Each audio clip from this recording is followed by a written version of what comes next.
Tally के इस अध्याय में हम सीखेंगे ट्रांजैक्शंस की जर्नल एंट्री कैसे करें, यानी how to enter transactions in journal. आइए अब हम देखते हैं अगला ट्रांजैक्शन। रमेश को नगद वेतन दिया 3000 रुपए। अब यहां पर एक तो है सैलरी अकाउंट और दूसरा हो जाएगा, चूंकि कैश में पेमेंट किया जा रहा है इसलिए कैश अकाउंट। अब यहां पर जो सैलरी है वो एक प्रकार का खर्चा है, तो इसे हम लेंगे नॉमिनल अकाउंट में और कैश हमेशा की तरह रियल अकाउंट में आएगा। इन दोनों के नियम हम लगाएंगे। नॉमिनल अकाउंट्स के नियमानुसार व्यय और हानियों को डेबिट करो, सैलरी अकाउंट डेबिट हो जाएगा, और रियल अकाउंट के अनुसार जो वस्तु व्यापार से जाए उसे क्रेडिट करो। अब चूंकि कैश व्यापार से जा रहा है इसलिए ये क्रेडिट हो जाएगा। इसको हम लिखेंगे salary account debit to cash account. हमारा अगला ट्रांजैक्शन है अशोक से उधार लिए 5000 रुपए। अब चूंकि 5000 रुपए उधार लिए जा रहे हैं, ये कैश में है, तो एक तो कैश अकाउंट प्रभावित होगा और दूसरा ये अशोक से लिए जा रहे हैं तो अशोक का अकाउंट प्रभावित होगा। कैश रियल अकाउंट में आता है और अशोक चूंकि एक व्यक्ति है इसलिए आएगा पर्सनल अकाउंट में। अब इन दोनों खातों के जो नियम हैं वो हम लगाएंगे।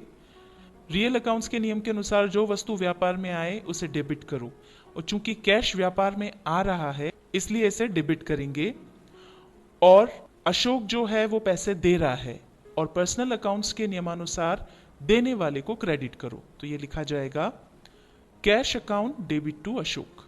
हमारा नेक्स्ट ट्रांजैक्शन है अशोक को भुगतान किया 5000 रुपए, यानी जो हमने पैसे उधार लिए थे वो अब उसको वापस दिए। अब यहाँ पर जो पैसा पाने वाला है वो है अशोक, तो एक अशोक का अकाउंट है जो प्रभावित होगा, और चूंकि नगद भुगतान किया जा रहा है तो ये कैश अकाउंट है जो प्रभावित होगा। अशोक पर्सनल अकाउंट है जैसा कि हमने पहले आपको बताया था, और कैश अकाउंट है रियल अकाउंट।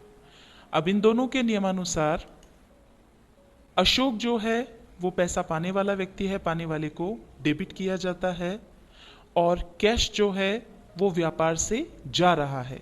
रियल अकाउंट्स के नियमानुसार जो चीज व्यापार से जाए उसे क्रेडिट करो, इसलिए कैश अकाउंट हो जाएगा क्रेडिट।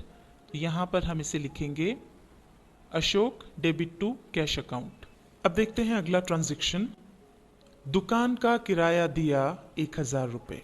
अब चूंकि एक रेंट है तो ये आ गया रेंट अकाउंट में, और ये कैश में है इसलिए कैश अकाउंट हो गया। तो ये दोनों जो प्रभावित होने वाले हमारे खाते हैं, rent account and cash account. Rent जो हम दे रहे हैं चूंकि वो हमारा खर्चा है इसलिए आ जाएगा नॉमिनल अकाउंट में, और कैश तो रियल अकाउंट होता ही है।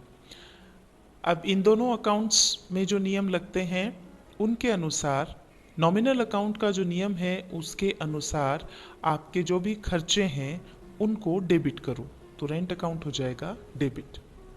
चूंकि व्यापार से कैश जा रहा है और रियल अकाउंट के नियम अनुसार जो वस्तु व्यापार से जाए उसे क्रेडिट करो, तो रेंट अकाउंट हो जाएगा डेबिट और कैश अकाउंट क्रेडिट। उसको इस तरह से हम लिख देंगे rent account debit to cash account.